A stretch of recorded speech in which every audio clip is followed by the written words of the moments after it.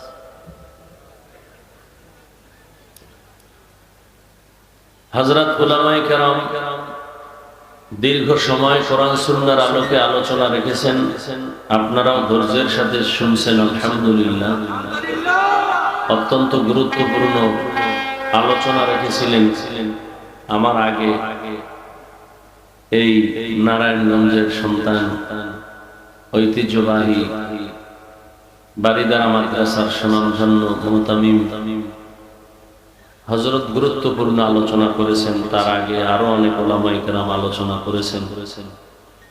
উলামায়ে কেরামের কথাগুলো সহিহ তরিকায় আমল করার তৌফিক আল্লাহ আমাদেরকে দান করেন। উলামায়ে কেরামের আলোচনা শুনবেন না কেন? জমিনের মধ্যে উলামায়ে কেরাম গোটা দুনিয়ার মানুষকে নিয়ে যেই ভাবাটা ভাবে, উলামায়ে কেরাম মানুষ কিভাবে শান্তিতে থাকবে, পরিবার নিয়ে, সন্তান নিয়ে, সংসার নিয়ে, সমাজ কিভাবে সুন্দর থাকবে, রাষ্ট্র কিভাবে সুন্দর থাকবে, সার্বিকভাবে উলামায়ে কেরাম যেই পরিমাণ উম্মত নিয়ে ভাবে, এই ভাবনাটা পৃথিবীর আর কারো মধ্যে নেই। কেউ বলতে পারবে না যে হ্যাঁ অমুকে ভাবে, না। কেউ দল নিয়ে ভাবে, আমার দলটা গুছাই, কেউ কেউ নিজের পজিশন নিয়ে ভাবে, নিজের পরিবার নিয়ে ভাবে, কিন্তু পুরা দেশের মানুষের শান্তি সম্মান কিভাবে ঠিক থাকবে এ নিয়ে কেউ ভাবে একমাত্র উলামা। এজন্য আমি প্রায় সময় বলি যে উলামায়ে কেরাম ছাড়া আর নিঃস্বার্থ আপন বন্ধু এই উম্মতের আর কেউ নেই। উলামায়ে কেরাম আপনাদের জন্য সব দেন, আপনারা কি দেন? গালি, বিরোধিতা। সকাল 9টা থেকে সন্ধ্যা 6টা অথবা সকাল 8টা থেকে বিকেল 4টা পর্যন্ত সরকারি বেসরকারি একটা ব্যক্তি চাকুরি করে, এই ডিউটি এতটুকু, বেতন কত? 15,000, 20,000। আবার কম বেতন হইলে মনে করবেন এখানে আউট কিছু আছে, তার বেতন এত কম কেন? কয় এমনি এমনি বইরা যায় অনেক। আর একজন আলেমের ডিউটি কি? আপনাদের মসজিদের ইমাম 24 ঘন্টা কোথাও গেলে রিক্সা ড্রাইভার পর্যন্ত রিমান্ডের জিজ্ঞাসাবাদ শুরু করে, কই গেছিলেন? নামাজে দেখলাম না যে। তো ইমাম সাহেব কয়, তুমি আমারে জিগাও কে এত পাওয়ার হলো? আমি রিক্সা ড্রাইভার। কথা পাওয়ার কি? 5 টাকা মাসে বেতন দেয়, এই পাওয়ার। একটু চিন্তা করেন তো, 24টা ঘন্টা একটা আলেম মসজিদ নিয়ে ভাবে, মুসল্লি নিয়ে ভাবে, অন্য কোনো কাজ করার সুযোগ থাকে না। অন্য কাজে গেল এই কাজের হক আদায় হয় না। বেতন কত দেন? শহরে থাকলে 10,000, গ্রামে আরো কম, বাকি কত? 6 মাস, গ্রামে আরো ডবল। যিনি এত বড় মসজিদের সভাপতি, তিনি কত দেন? বলে মাসে 100। সেক্রেটারি কত? 50। পুরো মাস দাও আপনার না, 6 মাস পরে একবার। একটু চিন্তা করেন তো, আল্লাহ কুকুরকে, হিংস্র প্রাণীকে আল্লাহ পাক গবেষণা করার মতো, ভাবার মতো মেধা আল্লাহ দেন নাই, মানুষকে দিছেন। মানুষ ভাবো, কই ছিলা, কই আসো, কই যাইতেছে, তোমার কে পাঠাইছেন, কেন পাঠাইছেন, কি কারণ? মানুষ ভাবো, তুমি মানুষ, তোমার হুঁশও থাকবে, মানও থাকবে, তো তুমি মানুষ, তোমার তো ভাবতে হবে। আমি আজকে ফতুল্লার স্টেজে কথা বলতেছি, আমার তো এমন একটা দিন ছিল আমি কাউকে চিনতাম না। আমার তো এমন একটা দিন ছিল আমি কথা বলা জানতামই না। আমার এমন একটা দিন ছিল আমি হাঁটতে পারতাম না। আমার এমন একটা সময় ছিল আমি আম্মুকে চিনি নাই, আব্বুকে চিনি নাই, ডাকতেও পারি না। আমার এই দিনটা, এই সময়টা ছিল একটা পুঁজি, শুধু কান্না কান্না কান্না কান্না, আর কোনো পুঁজি ছিল না। আমার ক্ষুধা লাগছে, কান্না কান্না। আমি বাথরুমে যাব বলতে পারি না, আমার বাথরুমের ব্যাগ হয়েছে, কান্না কান্না। আল্লাহ মায়ের মধ্যে একটা চুম্বক লাগাই দিয়েছেন, সন্তানের শুধু কান্না দিয়া কখন কি চায় এটা শুধু মাই বুঝে, বাবাও বুঝে। বাবাই বলে, বাচ্চা কাঁদে কেন? ক্ষুধা লাগছে বোধহয়, খানা দাও। মা বলে, মাত্র 5 মিনিট আগে খানা দিছি, তো কাঁদে কেন? কান্না হলো ঘুমের আগের কান্না। বাচ্চারা ঘুমের আগে, বাবা বুঝে নাই, কে বুঝছে? এই বুঝার মতো ক্ষমতা কে দিছেন?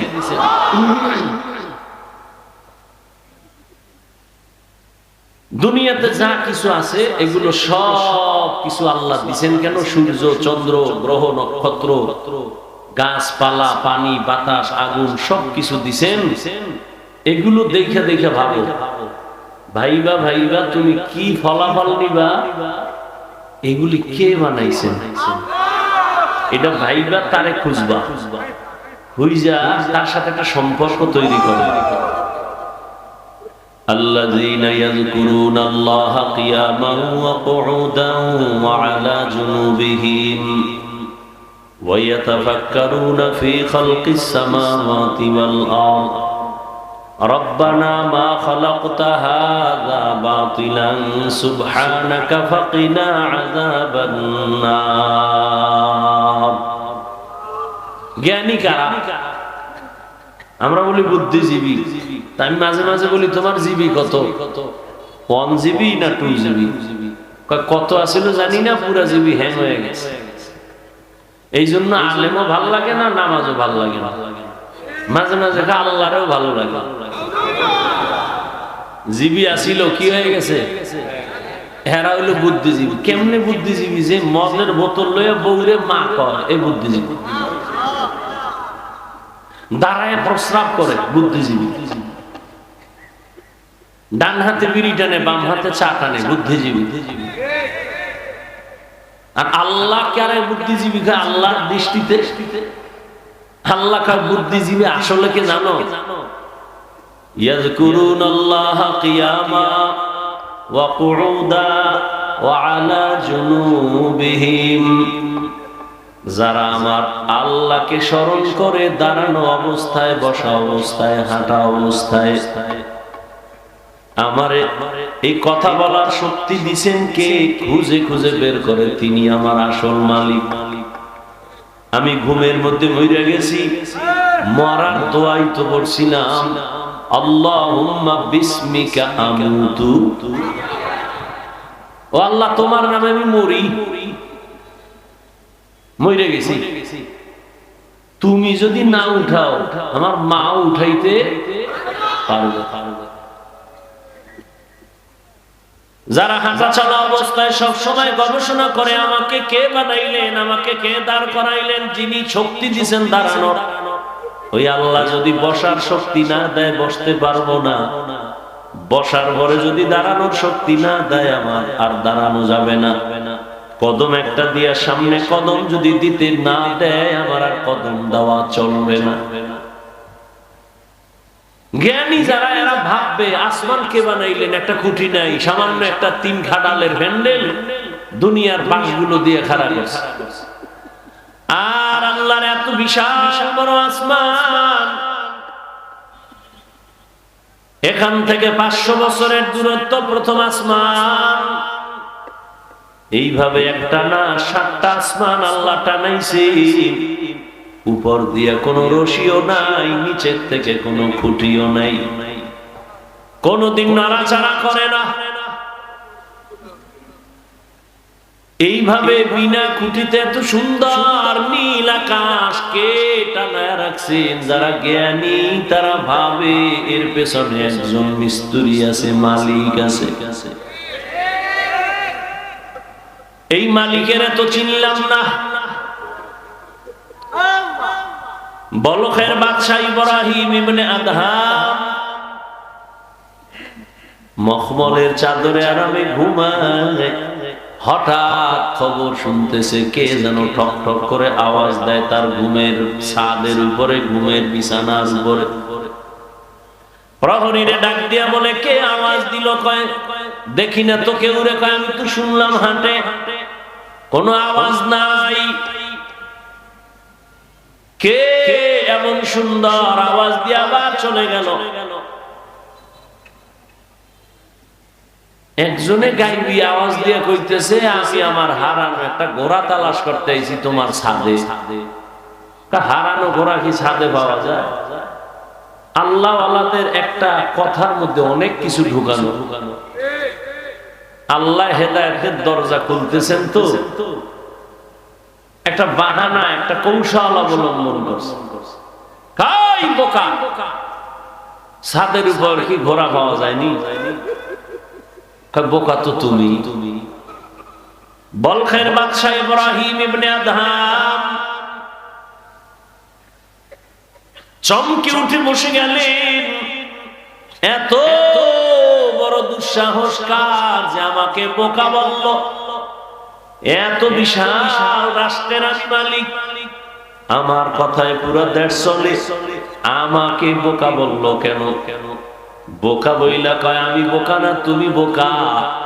আমি যদি ছাদের উপরে ঘোড়া না পাই, তুমিও সুন্দর মখমলের বিছানায় ঘুমাইয়া তোমার মালিকের পাইবা না। ইনজেকশন একটা দিয়া নাই, ভিতরে জ্বালা শুরু হয়ে গেছে। এখন কয় আমার আসলে কে এরকম আওয়াজটা দিল? আওয়াজ তো দিছে আমার জীবনের মধ্যে একটা ধাক্কা দিয়ে ফেলছে। ভাবতেছে, জ্ঞানী মানুষ তো ভাবতেছে, ভাবতে ভাবতে ভাবতে ভাবতে মানুষ জমিনে বসে ভাবতে ভাবতে খালি উপরে উঠে, উঠতে উঠতে উঠতে উঠতে মহাশূন্যের উপরে চলে যায়। ভাবার দ্বারা মানুষ অনেক উপরে চলে যায়। এই ভাবাটারে তরিকাতের লাইনে বলে মুরাকাবা, মুজাহাদা, মুশাহাদা। বেদাতীরা এটারে বলে সাধনা। সাধনা কর। 40 বছর পর্যন্ত প্রায় রাসূল সাধনা করেছেন বাইতুল্লাহ থেকে দূরে গিয়া হেরা পাহাড়ের গুহায় সাধনা করেছেন। এখন আপনার কাছে প্রশ্ন আমার, বাইতুল্লাহর দাম বেশি না হেরা পাহাড়ের দাম বেশি? বুঝেন না, বুঝলে জবাব দিবেন না, চুপ থাকবেন। উল্টা পাল্টা বললে ইমানের ঘাটতি হবে। বাইতুল্লাহর দাম বেশি না হেরা পাহাড়ের দাম বেশি? বাইতুল্লাহ। কোরআনের আয়াত দিয়া তো বাইতুল্লাহর দাম আল্লাহ বলেছেন, ইন্না আউওয়ালা বাইতিন উযিআ লিন-নাসি লাল্লাযী বিবাক্কাতা মুবারাকান ওয়া হুদা মুবারাকান ওয়া হুদাল লিল আলামিন। আল্লাহ বলেন আমি জমিনটা বানাইয়া কোনো কিছুই বানাইনি, একটা ঘর বানাইছি বাইতুল্লাহ। মক্কা নগরীর মধ্যে ঘর আমি আল্লাহ হেদায়েতের জন্য বানাইছি, ইবাদতের জন্য বানাইছি। এই ঘর হেদায়েতের ঘর, এটা এমন এক দামি ঘর যেই ঘরের দিকে শুধু তাকায় থাকবে অনবরত সওয়াব লেখা হবে। এটা এমন একটা ঘর, আপনাদের ফতুল্লাহ এলাকায় মসজিদ গুলো কার ঘর? জমিনের সব মসজিদ গুলো আমার আল্লাহর ঘর, তবে বাইতুল্লাহর মতো একটার মর্যাদা নাই। বলে কেমন মর্যাদা? বলে বাইতুল্লাহর এরিয়ার মধ্যে কোন আশিক যদি একবার বলে লাব্বাইক, 1,00,000 বার লাব্বাইক বলার সওয়াব আল্লাহ দান করবে। বাইতুল্লাহর এরিয়ার মধ্যে বসে যদি একবার বলে আল্লাহ, 1,00,000 বার আল্লাহ বলার সওয়াব বান্দা পেয়ে যাবে। বাইতুল্লাহর এরিয়ার মধ্যে যদি একটা সিজদা করে আশিক, একটা সিজদার বরকতে 1,00,000 সিজদার সওয়াব পেয়ে যাবে। এরকম সওয়াব আর কোন মসজিদে আছে? এই পরিমাণ নাই। মদিনার মসজিদে আছে, নববী, মসজিদে নববী। বাইতুল মাকদিসের মধ্যেও বড় সওয়াব, কিন্তু বাইতুল্লাহর সমান না। সবই তো আল্লাহর ঘর, কিন্তু বাইতুল্লাহর সমান ঘর তো সব ঘর না। ফতুল্লাহর এই মাঠে সবাই তো মানুষ, কিন্তু সবাই আল্লাহর আদালতে জ্ঞানী মানুষ না। আল্লাহর আদালতে জ্ঞানী হওয়ার জন্য মেট্রিক বিয়ে পাস করা লাগে না, মাওলানা মুফতি হওয়া লাগে না, পীর হওয়া লাগে না। আমার মাওলার আদালতে জ্ঞানী হওয়ার জন্য আমার মাওলারে চিনা লাগে, আমার মাওলার সাথে গভীর সম্পর্ক করা লাগবে। এরে যুবক, বয়ান তো তুমিও কম জানো না। নামাজ পড়া ফরজ, পর্দা করা ফরজ, মা বাবার খেদমত করা ফরজ, সবই তো জানো, করো না কেন? মিথ্যা বলা হারাম, গালি দেওয়া হারাম, গীবত করা হারাম, নামাজ ছাড়া হারাম, বেপরদায় চলা হারাম, নাচ দেখা হারাম, গান শোনাও হারাম, কাউকে হত্যা করা হারাম, চুরি করা হারাম, দুর্নীতি করা হারাম, জুলুম করা হারাম। সব এখানে এমন একটা মানুষ নেই যে জানে না।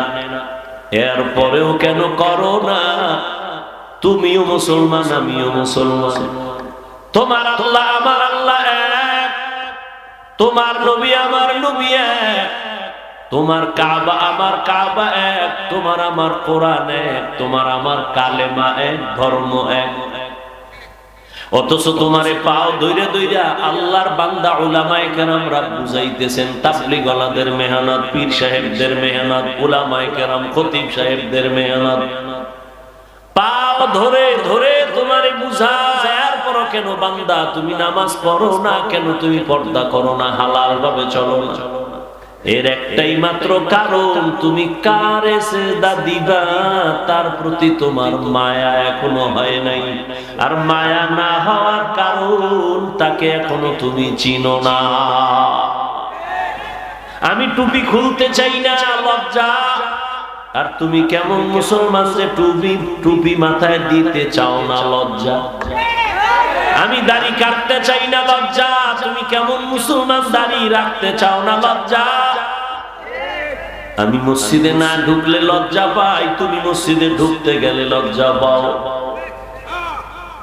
আমি পর্দা না করলে লজ্জা পাই, তুমি পর্দা করতে গেলে লজ্জা পাও। ওরে আমিও তো তোমার মতো একটা মানুষ, আমি তো তোমার মতো রাত কাটাই, দিন কাটাই, 3 বেলা খাই। ও আল্লাহর বান্দারা, এই জমিনের হাওয়া বাতাস সূর্যের আলোতে তুমিও বড় হয়েছো, আমিও হয়েছি। ও আল্লাহর বান্দা বলো, আল্লাহ আকল দিছে, একটু আগেও বলছে কুকুর শুয়োরের দেয় না, মানুষের দিছে, একটু বলো তোমরা নবীর তরিকা আল্লাহরে বাদ দিয়া বলো কত উপরে উঠছো। আর আমরা যারা নবীর মহব্বতে আল্লাহ পাওয়ার জন্য দাড়ি রাখলাম, টুপি পরলাম, নামাজ পড়ি, পর্দা করি, হালাল খাই, বুঝাবার জন্য বলি, অহংকারী করি না রে বাবা। বলো আমরা কত নিচে নামছি। তুমি বলতে পারবা না, সেই শক্তি তোমার জবানে নাই, অন্তরে নাই। আমি বলি শুনো, কেউ কাঁদতেছে পাইয়াও সব হারাইছি, আর একদল কান্দে পাইয়াও পাই না।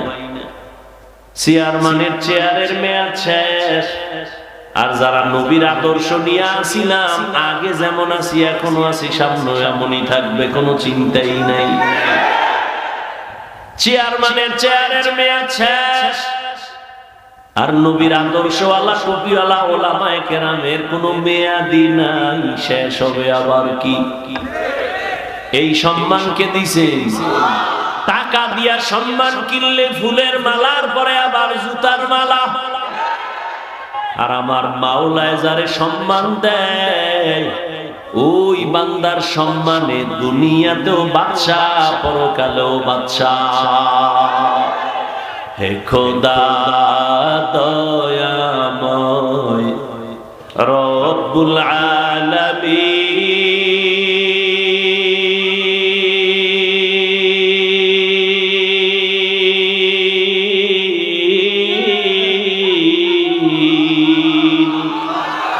জীবনে মরণে ভয় কি হবে সেই দিন। হে খোদা ধরাতে আজি বড়ই অসহায়,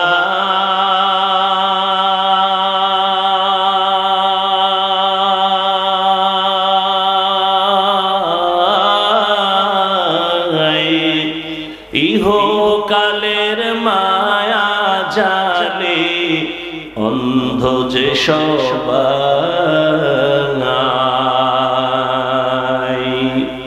দাও হেদায়াত মুক্তি দাতা গফুরুর রহিম,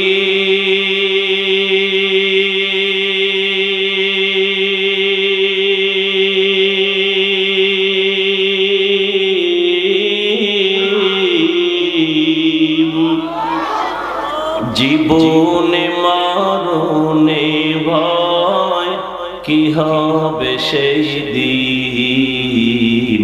হে খোদা,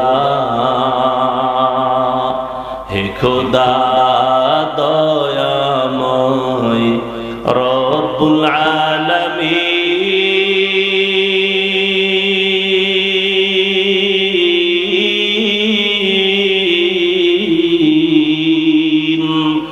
জীবনে মরণে ভয় কি হবে সেই দিন।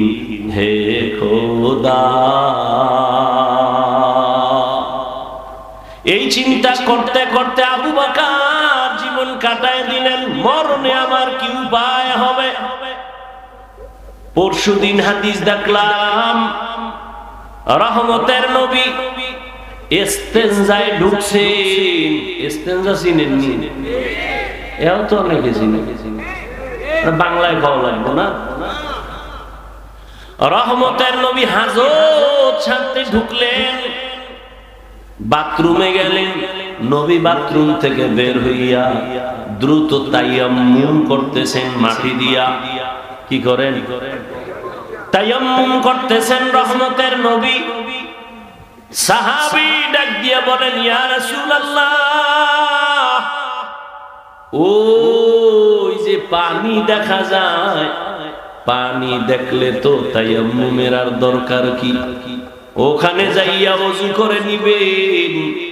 রহমতের নবী বলে, রে সাহাবী, আমি যে বাথরুম থেকে বের হইছি ওই পানি পর্যন্ত যাওয়ার আমার কোনো গ্যারান্টি নাই।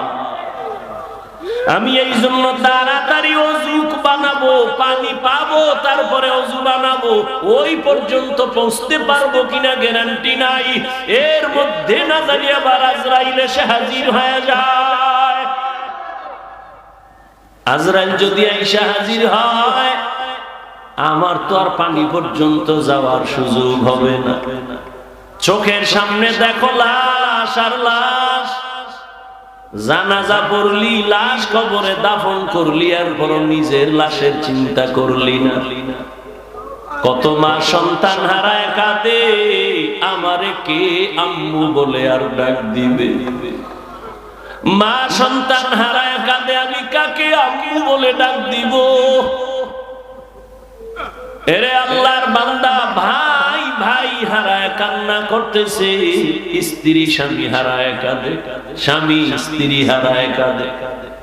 ও আল্লাহর বান্দা, এই কান্না তো তুমি কাঁদো না, তবে লেখা রাখো তোমার ঘরেও কিন্তু কান্না আসতেছে। এমন কান্না শুরু হবে আর কান্না শেষ হবে না। ও আল্লাহর বান্দারা, এত বয়ান জানো, শুনো, এরপরও কেন মানো না রে বাবা? এর একমাত্র কারণ, আমার মালিকের দরবারে যে যাওয়া লাগবে, দাঁড়ানো লাগবে, হিসাব দেওয়া লাগবে, সে চিন্তাই নাই। এই চিন্তায় যারে ধৈর্য ফলাইছে, ওই বান্দার দিকে তাকাইলি দেখবা চোখের কোঠায় পানি। কিও ভাই, তোমার চোখে পানি কেন? বলে, আমি মালিকের আদালতে কেমনে দাঁড়াইয়া জবাব দিব। রহমতের নবী আম্মা জান আয়েশার হুজরায় ঘুমায়। হঠাৎ নবী বলেন, আমি যদি ঘুমাই, আমার চোখ বন্ধ থাকলে আমার অন্তর ঘুমায় না। হঠাৎ আমি কানের মধ্যে শুনি, কে জানো আমার মাথার পার্শ্বে মসজিদে নববীতে কান্না করে রাতের গভীর।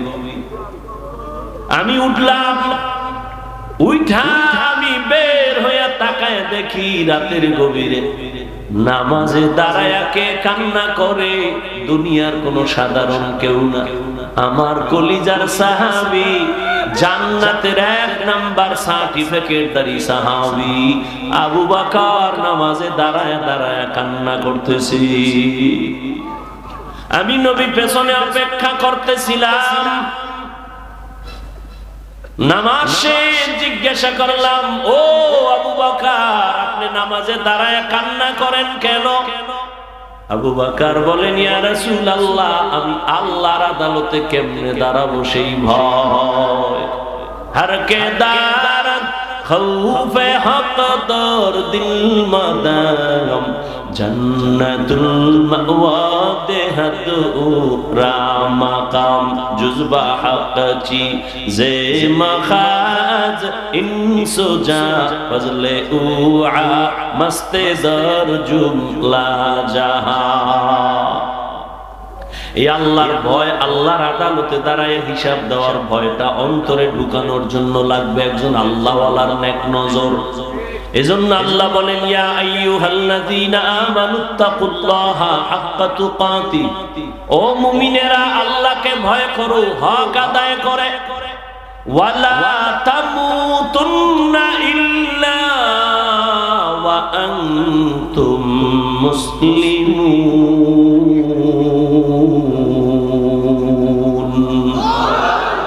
মুসলমান না হইয়া মরিও না, সাবধান। নবী বলেন, আলা কুল্লুকুম রাইন ওয়া কুল্লুকুম মাসউলুন আন রাইয়াতিহি। এই মুলেকা মোনাজাত দিয়ে দেব,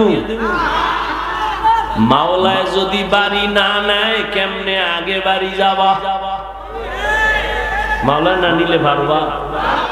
একজনে 1.5 ঘন্টা আগে উঠে গেছে, তাড়াতাড়ি বাড়ি যাইব, আর একজনে মোনাজাত দিয়া কান্নাকাটি কইরে এরপরে রওনা হইছে বাড়ি যাব। ওই ঘটনা আছে না, সুলতান মাহমুদ গজনবীর ঘটনা, আয়াজের ঘটনা। এক ধনী বড় টাকাওয়ালা আর মালিক আর গোলামের ঘটনা। মালিক আর গোলাম বাড়ি যায়, হঠাৎ মালিকের কয়, গোলাম স্যার একটু দাঁড়ান, আমার একটু জরুরত আছে। কয় দাঁড়াই নাম। ঢুইকা গেছে মসজিদে, মসজিদে গিয়া সেজদায় যাইয়া কান্দে। মালিক অপেক্ষা করে, আয় না কেন? নাইমা গিয়া দেখে গোলাম সেজদায় পড়ে কাঁদে। ও মালিক, তোমার দরবারে হাজির, তুমি কবুল করো। দীর্ঘ টাইম অপেক্ষা কইরা গোলাম যখন বের হইতেছে, মালিক কয়, এত দেরি কেন করলা? কয়, যেই মালিক তোমারে মসজিদে ঢুকায় না, ওই মালিক আমারে যেন কেমন বের হইতে দেয় না। মাছ পানি ছাড়া ভাল লাগে না। মাছ পানি পাইলে মনে করে আমার জীবন। আরে আমার মাওলা পাকের যারা আশিক, আল্লাহর মোহাব্বতের যারা গোলাম, ওরা দুনিয়ার রং তামাশায় পড়ে গেলে ভাল লাগে না। কখন জিকিরের ময়দানে ঢুকবে, কখন একটু আলেমের কাছে যাবে, কখন একটু কোরআনের তেলাওয়াতের আওয়াজ অন্তরে নিবে, কখন একটু জায়নামাজে দাঁড়াবে, কখন আমার মাওলাকে একটু মায়া কইরা ডাকবে, ও আল্লাহ। আরে আমার মাওলারে ডাকলেই তো বান্দা এত খুশি, আল্লাহর মোহাব্বত অন্তরে জমা হয়ে যায়। হানজালা নবীর সাহাবী, ঘটনা আপনারা নাম শুনছেন। হানজালা রহমতের নবীর বড় আশিক। একদিন রাস্তায় হাঁটে আর ঘুরে আর কয়, না ফাকা হানজালা, না ফাকা হানজালা, আমি হানজালা মুনাফিক হয়ে গেছি, মুনাফিক। ঘুরতে ঘুরতে দেখা ওমরের সাথে। এই হানজালা, কি চিল্লাও কেন? আমি মুনাফিক হয়ে গেছি। কয় কেন? কয়, আমি নবীর কাছে যখন থাকি তখন আমার অন্তর এমন যে আমি আর কোন দুনিয়ায় নাই, এখন আমি আমার মালিকের নজরে বসে আছি, দরবারে রেসালাতের সামনে আছি। এখন আমার ছেলের চিন্তা নাই, মেয়ের চিন্তা নাই, বাড়ির চিন্তা নাই, গাড়ির চিন্তা নাই, টাকার চিন্তা নাই, ক্ষমতার চিন্তা নাই। এখন আমার চিন্তা, আমি একজনারে পাইছি, আমার নবী। আমি ওই নবীর হাত ধরে আমার মালিকের একটু কেমনে দেখবো, যেই নবীর চেহারা এত সুন্দর, একটা নজর নবীর চেহারা দিয়ে তাকাইলে পেটের ক্ষুধা থাকে না। মায়ার নবী এত সুন্দর, আমার মাওলা এর এত সুন্দর কইরা বানাইছেন। ওই মালিক আমার আল্লাহ না জানি কত সুন্দর। এত সুন্দর আসমান যিনি বানাইছেন তিনি কত সুন্দর। এত সুন্দর কণ্ঠ যিনি দান করছেন তিনি না জানি কত সুন্দর। এত সুন্দর রঙের ফুল বাগান সাজাইছেন তিনি কত সুন্দর। ওরে যারা মাওলার আশিক ওরা ভাবে আর খুঁজে আমার মালিক, আমার আল্লাহরে আমি তো এখনো পাইলাম না। ফুলের ঘেরান পাইলাম, কে বানাইলেন তারে তো পাইলাম না। ওরে আল্লাহর মোহাব্বত যার অন্তরে জমা হয়ে গেছে সে একবার আমার মাওলারে দেখার জন্য পাগল। হানজালা বলে, আমি নবীর দরবারে থাকলে আমার অন্তর থাকে একরকম, আমি নবীর দরবারের বাইরে গেলে তখন আমার অন্তর দুনিয়ামুখী হয়ে যায়। আমার ছেলে, আমার বাড়ি, আমার গাড়ি, আমার টাকা, আমার পয়সা, আমার ক্ষমতা, আমার চেয়ার, এই সব আমার অন্তরে আইসা জমা হয়, আমি মুনাফিক হয়ে গেছি। ওমর কয়, তো এই অবস্থা তো আমারও হয়। নবীর দরবারে থাকলে দুনিয়ার কোনো চিন্তা নাই, আবার যখন নবীর দরবার থেকে বাইর হইয়া যায় তখন আবার দুনিয়া আমারে পেয়ে ফেলে, দুনিয়া দুনিয়া আমাকে গ্রাস করে ফেলে। দুনিয়ার চিন্তা, ছেলের চিন্তা, মেয়ের চিন্তা আমাকে গ্রাস করে ফেলে। এবার কথা, চলো নবীর দরবারে চলো, সমাধান নেই। দোনোজনে যায়, মুনাফিক হয়ে গেছে। ওমরও কয় আমি মুনাফিক হয়ে গেছি, হানজালাও কয় আমি মুনাফিক হয়ে গেছি। হঠাৎ আবু বকর সিদ্দিক রাদিয়াল্লাহু তাআলা আনহুর সামনে দাঁড়ালো। এই ওমর তুমি চিল্লাও কেন? কয় মুনাফিক হয়ে গেছি। হানজালাও কয় মুনাফিক হয়ে গেছি। কারণটা কি? বলে এই কারণ, নবীজির দরবারে যখন থাকি মনে হয় যেন দুনিয়াতে আমার আর কিছু নেই। নবী আমার কলিজা, আমি নবীর হাত লাগাই আমার মালিক আল্লাহর সঙ্গে মোলাকাত করব। কিন্তু নবীর দরওয়াজা থেকে বের হইলে তখন আবার ঢুইকা যায় ছেলে মেয়ে স্ত্রী পরিবার দুনিয়ার চিন্তা।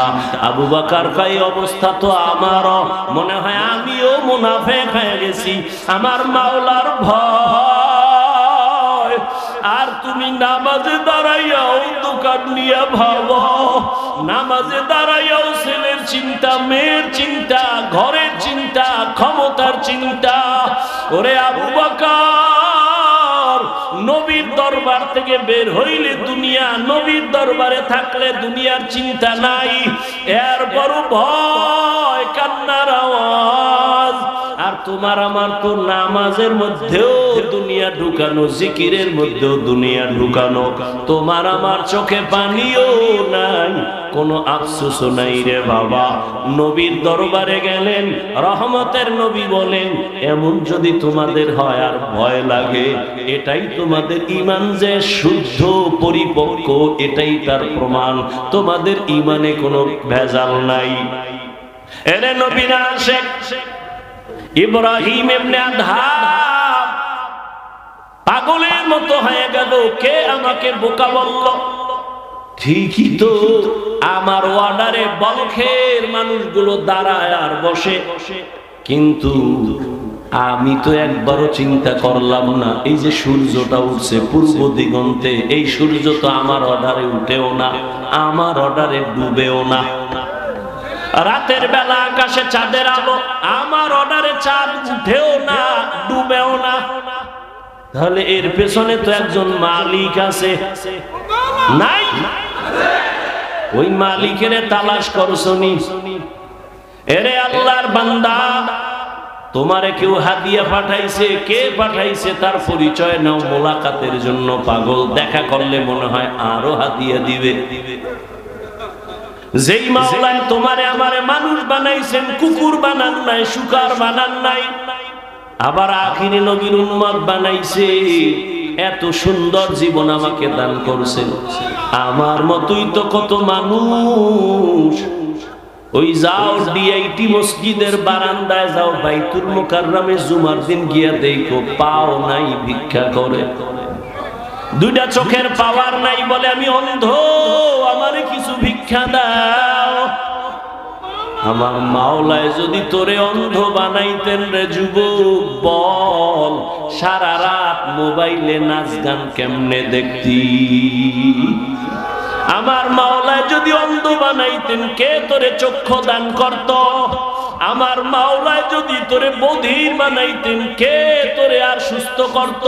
কত মানুষ সুস্থ ছিল, হঠাৎ কইরা জ্বর আসছে, বিছানায় পড়ে একটা সাইড নষ্ট হয়ে গেছে, বিছানার থেকে এখন আর উঠতে পারে না, কণ্ঠ শেষ, জীবনটাই অর্ধেক হয়ে গেছে। এখন ছেলেও ভালো জানে না, মেয়েও ভালো জানে না। ও আমার ফতুল্লাহ এলাকার মুসলমান বাবারা, ও বৃদ্ধ বাবাজি, ও যুবক, একটু চিন্তা করো বাবা। আমরা নবীর আদর্শ মানতে গিয়া কই আমগো তো না খাইয়া কেউ মরি নাই, সম্মান কমে নাই। আমি তোমাকে বলি না আমগো মতো হুজুর হয়ে যাও, একবারও বলি না রে বাবা।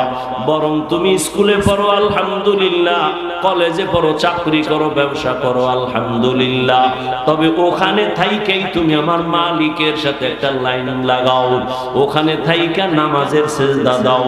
চাকরি করিয়াও কি তোমার মতো নামাজি নাই? ব্যবসা করে নামাজ ছাড়ে না এরকম জেনারেল লাইনের মানুষ কি নাই? তোমার মতো যুবক রাস্তায় গাড়ি চালায়, এক বেলার নামাজও ছাড়ে না, দাড়িও কাটে না। বলো বাবা, তুমি কেন পারো না? তোমার মতো কত যুবক নদীর মধ্যে মাছ ধরে নামাজ ছাড়ে না, বলো তুমি কেন পারো না? তোমার মতো যুবক স্কুল কলেজে পড়িয়াও নামাজ ছাড়ে না, বলো তুমি কেন পারো না? আসলে কি তোমার কপাল পুড়িয়া গেছে নাকি কোরআন হাদিস মিথ্যা মনে করেছো? যদি বলো হ্যাঁ, তো একটা ভুল কোরআন থেকে বের করে দাও, আমিও দাড়িটা কেটে ফেলি, নামাজ বন্ধ করে দেই।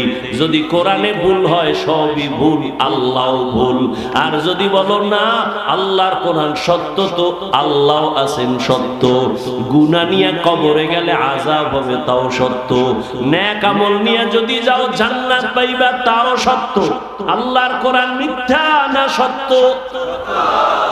ওই কোরআনে জান্নাতের বয়ান আসেনি, ওই কোরআনে জাহান্নামের বয়ান আসেনি। কে জান্নাতে যাবে কে জাহান্নামে যাবে আল্লাহ তাও বলেছেন। মনটাকে শুধু বুঝাইও।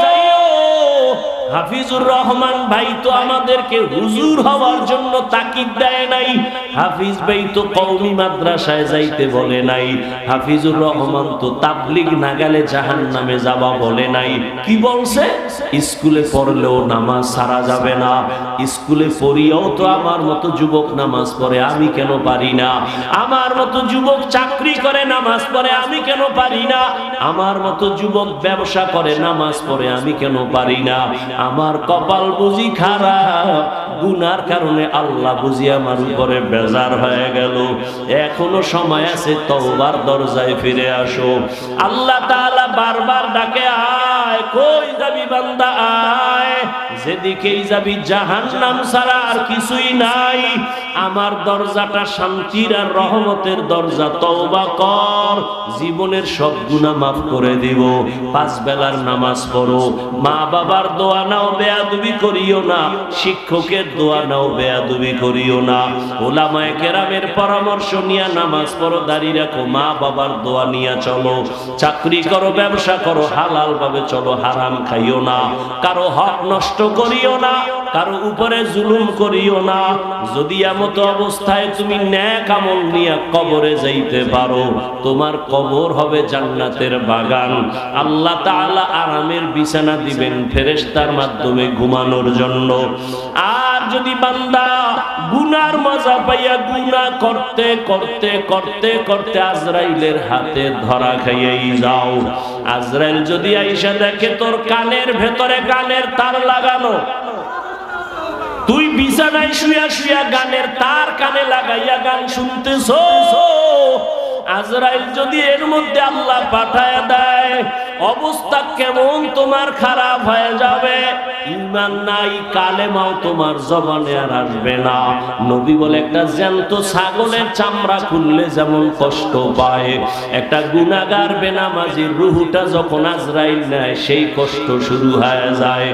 আজরাইলকে দেখে এক হাত মাশরিকে আর এক হাত মাগরিবে, পা জমিনে মাথা আসমানে, চক্ষু দুইটা বড় বড়। এখানে দেখাই গুনাহগারের কলিজার মধ্যে কম্পন শুরু হয়ে যায়।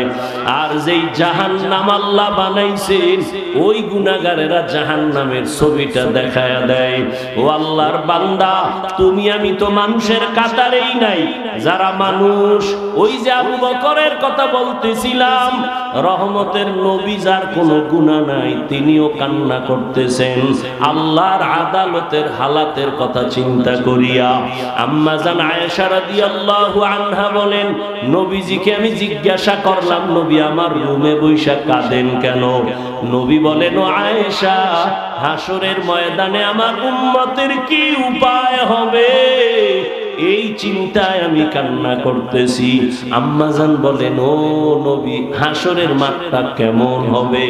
নবী বলেন, আয়েশা, এই জমিনটা হবে কিয়ামতের মাঠ, আরাফার ময়দান হবে আল্লাহর বিচারালয়, আদালত।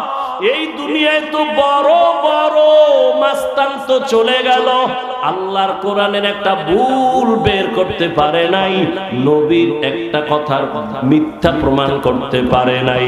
আল্লাহর নবী বলেন ওই হাদিস এখনো আছে, কোরআন এখনো আছে। আম্মা জানা আয়েশাকে নবী বলেন কিয়ামতের ময়দান এমন এক অবস্থা হবে পুরো জমিনটা সমান হবে। সূর্যটা এখন তো বিজ্ঞানীরা বলে জমিন থেকে 9,30,00,000 মাইল উপরে। কিয়ামতের ময়দানে আল্লাহ অর্ডার করবে সূর্য নিচে নেমে আয়, তোর যত মুখ আছে নিচে কর, যত তাপ আছে তাপ জমিনে ছাড়। সূর্যের তাপে জমিনটা পুড়িয়া তামা হয়ে যাবে। স্বর্ণ হবে না কেন? জমিনটা পুড়িয়া রূপা হবে না কেন? পিতল হবে না কেন? মুফাসসিরিনে কেরাম বলেন স্বর্ণ, রূপা, তামা, পিতল এগুলো হবে না। জমিনটা তামা হওয়ার কারণ তামার ধাতুর মধ্যে একটা গুণ আছে, স্বর্ণের মধ্যে নাই, রূপার মধ্যে নাই। বলে কি? স্বর্ণের এক মাথা গরম হলে ভিন্ন মাথা গরম হয় না, রূপার এক অংশ গরম হলে অন্য অংশ গরম হয় না। কিন্তু তামা এমন একটা ধাতু, এক পার্শ্বে গরম হয়ে গেলে পুরাটাই গরম হয়ে যাবে। আল্লাহ যখন বলবে সূর্য তুই মনের মতো তাপ দিতে পারো না, আজকে সব তাপ ছাইরা দে, সূর্যের এমন তাপ শুরু হয়ে যাবে, জমিনটা তামা হয়ে যাবে। নবী কান্না করেন আর বলেন আয়েশা অন্যদিকে জাহান্নামের আওয়াজ, জাহান্নাম চিল্লায়া বলবে আল্লাহ বেনামাজি কই, বেপরদাওয়ালা গুনাহগারেরা কই, আমার পেটের মধ্যে দাও, আমার পেটে বড় ক্ষুধা। আল্লাহ বলবে জাহান্নাম একটু অপেক্ষা কর, আমি বিচারটা শেষ করে নেই, তারপরে তোর খোরাক আমি দিতেছি। নবী বলেন জাহান্নাম থামে না, তখন আল্লাহ অর্ডার দিবেন এই ফেরেশতারা জাহান্নামের গলার মধ্যে সত্য যদি জাহান্নামে যায় আমি জান্নাতে যাব না। তখন আল্লাহ বললেন নবী আপনি মাথা উঠাইয়া দেন, কাঁদিয়েন না, আপনার কান্না আমি সহ্য করতে পারি না, আমি মাথা উঠাইয়া দিব। আল্লাহ পাক দেখে জাহান্নামে এখনো দাঁড়ায় না, শিকলেও ধরে রাখতে পারে না। তখন আল্লাহ আমার সান্ত্বনার জন্য একটু কুদরতি হাতের পানি ফেরেশতারে দিয়া বলবে জাহান্নামের গায়ে ছিটায়া দাও। যখন জাহান্নামের গায়ে আল্লাহর দেওয়া কুদরতের পানিটা ছিটায় দিবে, জাহান্নাম দ্রুত গতিতে পেছনে ভাগতে থাকবে। ফেরেশতারা বলবেন আল্লাহ এতক্ষণ আমরা 70,000 শিকল লাগাইয়া যেই জাহান্নামের ধরে রাখতে পারি না, তুমি এমন কি বরকতের পানি দিছো যে জাহান্নাম এখন নিজে নিজে পেছনে দৌড়ায় ভাগতেছে? কারণ কি? এটা কি জমজমের বরকতি পানি না, কি এটা কাউসারের পানি না, এটা কি আবে হায়াতের পানি না, এটা দুনিয়ার বরকতের কোনো পানি না, তোমার বৃষ্টির পানি না, কোন সমুদ্রের পানি। আল্লাহ বলবে ফেরেশতা এই পানি জমজমের পানিও না, কাউসারের পানিও না, এই পানি আবে হায়াতের পানিও না, এই পানি দুনিয়ার কোন সমুদ্রের পানি না, বৃষ্টির পানি না। আল্লাহ বলবেন আমার মায়ার নবীর গুনাহগার উম্মতের চোখের পানি দুনিয়াতে আমার মায়ার নবীর উম্মতেরা গুনার কথা স্মরণ করে কাঁদত। মানুষ যখন ঘুমায় যাইত আমার আশিকের কান্না শুরু হয়ে যাইত, গভীর রাতে সিজদায় পড়ে বলতো দয়ার বালি আমার মতো গুনাহগার এই জমিনে আর কেউ নাই।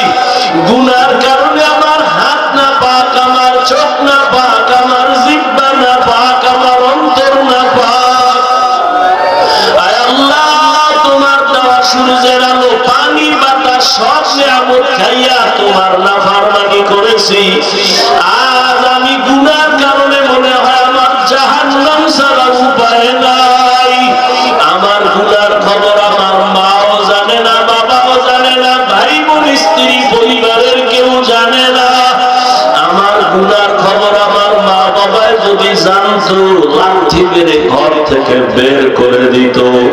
আমার গুনার খবর যদি আমার স্ত্রী জানতো আমাকে স্বামী বলে গ্রহণ করত না। আমার গুনার খবর যদি আমার সন্তান জানতো কোনদিন আমাকে বাবা বলতো না। ও দয়ার মালিক যে তুমি কত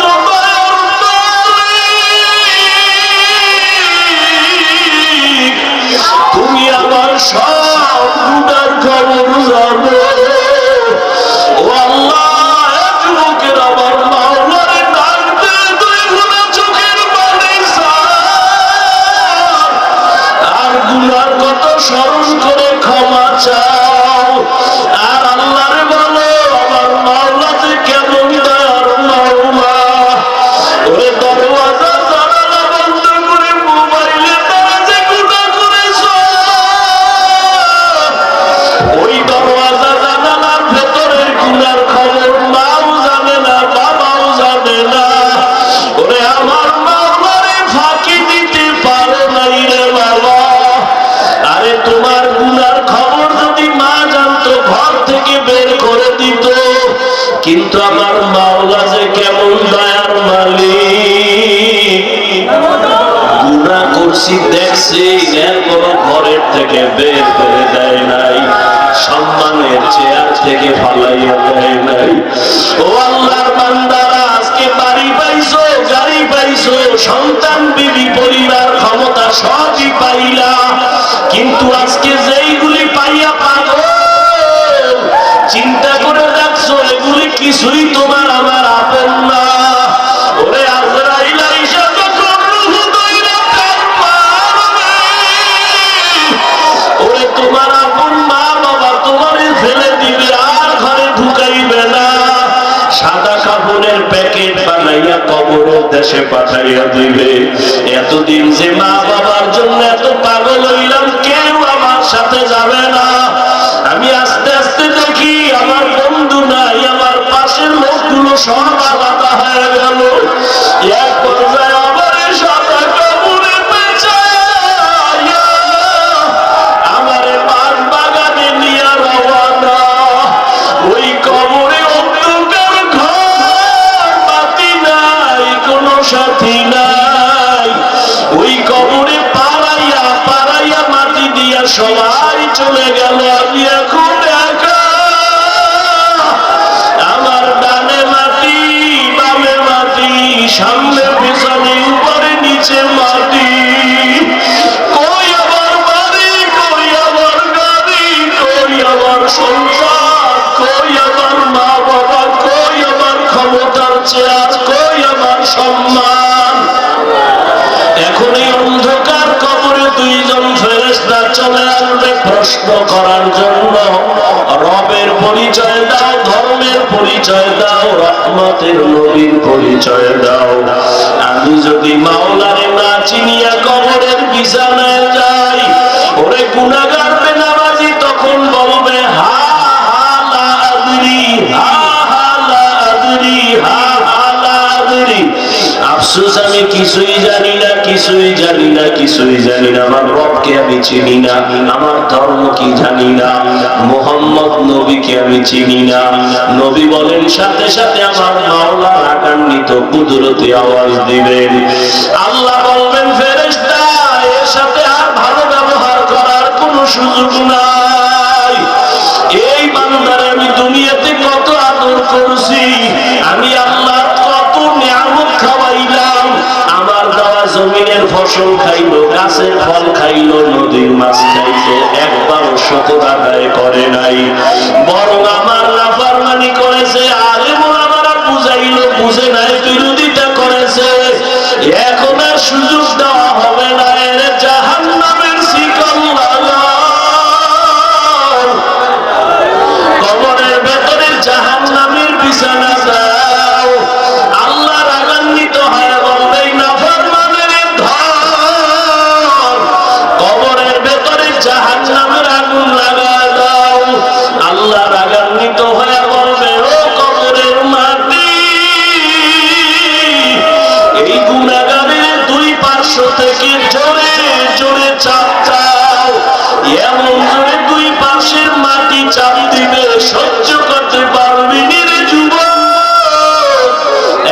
মশার কামড় সইতে পারো না, বেতের বাড়ি সইতে পারো না, সূর্যের গরম সহ্য করতে পারো না, গুনাহ নিয়ে কবরে গেলে কেমনে মাটির চাপ সহ্য করবা? ওরে আল্লাহ এখনো বন্ধু বানাও, আল্লাহর খাঁটি ওলি, আল্লাহ যারা উলামায়ে কেরামদের বন্ধু বানাও। এখনো সময় আছে, তওবা করো আর আল্লাহকে বলো, মাওলা গুনাহ আর করবো না, নামাজ ছাড়বো না, বেপরদায় চলবো না, দাড়ি কাটবো না। আমার মাওলার আযাব বড় কঠিন। আল্লাহ এজন্য বলেছেন, মুসলমান না হইয়া মরণ বরণ করিও না। এখনো সময় আছে, তওবা করে নাও। স্কুলে পড়ো, কলেজে পড়ো, চাকরি করো, ব্যবসা করো, তওবা করো আর নামাজ ছাড়বা না, দাড়ি কাটবা না, বেপরদায় চলবা না। মা বাবার দোয়া নিয়া, উলামায়ে কেরামের দোয়া নিয়া, শিক্ষক মুরব্বিদের দোয়া নিয়া নবীর তরিকায় চলবা। আল্লাহর কাছে দুই ফোঁটা চোখের পানি ছেড়ে দাও। যদি কান্না না আসে, মনে করিও গুনার কারণে দিলটা পাথর হয়ে গেছে, আল্লাহ বেজার হয়ে গেছে। এখনো সময় আছে, আল্লাহকে বলো, আল্লাহ দিলটা নরম বানায় দাও। ওরে ডানে বামে দেখো, তোমার মতো কত গোলাপের চোখে পানি, তোমার আমার চোখে কেন পানি নাই? গুনার কারণে আল্লাহ বেজার। ওরে কান্নাওয়ালার কাছে হাতটা বাড়াইয়া দোয়া চাও আর বলো, কান্নাওয়ালা ভাই আমার জন্য একটু দোয়া করেন, আমার গুনার কারণে আমার কলবটা পাথরের মতো শক্ত, আমার চোখে পানি আসে না। দোয়া কান্নাওয়ালার দোয়া ফেরত যাবে না। আল্লাহর কাছে তওবা করো, মরিয়াও গেলে আর নামাজ ছাড়বা না, গুনাহ নিয়ে কবরে যাইবা না। যদি তওবার নিয়ত হয়, দুটো হাত আমার আল্লাহকে দেখাইয়া দাও। আয় আল্লাহ, হাতগুলো কবুল করে নেন, তওবা কবুল করে নেন। আয় আল্লাহ, তওবার উপরে মজবুত হইয়া চলার তৌফিক দান করেন, আমিন। আলহামদুলিল্লাহি রাব্বিল আলামিন, ওয়াসসালাতু ওয়াসসালামু আলা সাইয়্যিদিল আমবিয়া ওয়াল মুরসালিন ওয়া আলা আলিহি ওয়া আসহাবিহি আজমাইন। ইয়া আরহামার রাহিমিন, ইয়া আরহামার রাহিমিন, ইয়া আরহামার রাহিমিন। রব্বিরহামহুমা কামা রাব্বায়ানি সগীরা, রব্বিরহামহুমা কামা রাব্বায়ানি সগীরা। এ জীবনে না করিলাম বন্দেগী, গুনাহ করে কাটাইলাম জিন্দেগী। তওবা করে আবার তওবা ভাঙ্গিলাম, অবশেষে খাঁটি তওবা করিলাম, অবশেষে খাঁটি তওবা করিলাম। ইয়া আল্লাহ, কুদরতের নজর দিয়ে তাকায় দেখেন, কত উলামায়ে কেরাম, কত মুরব্বি, হাদিস, ব্যবসায়ী, চাকরিজীবী, পর্দার আড়ালের মা বোনেরা, কলিজার যুবক, আমার ছাত্র বাবারা, ও আল্লাহ তাকায় দেখেন এই গোলামেরা কি চায়। ও আল্লাহ, সবাই জাহান্নামের আগুন থেকে ক্ষমা চায়, মুক্তি চায়। আয় আল্লাহ, শয়তানের ধোঁকায় পড়ে গুনাহ করেছি, আর গুনাহ করব না রে আল্লাহ। তওবার নিয়তে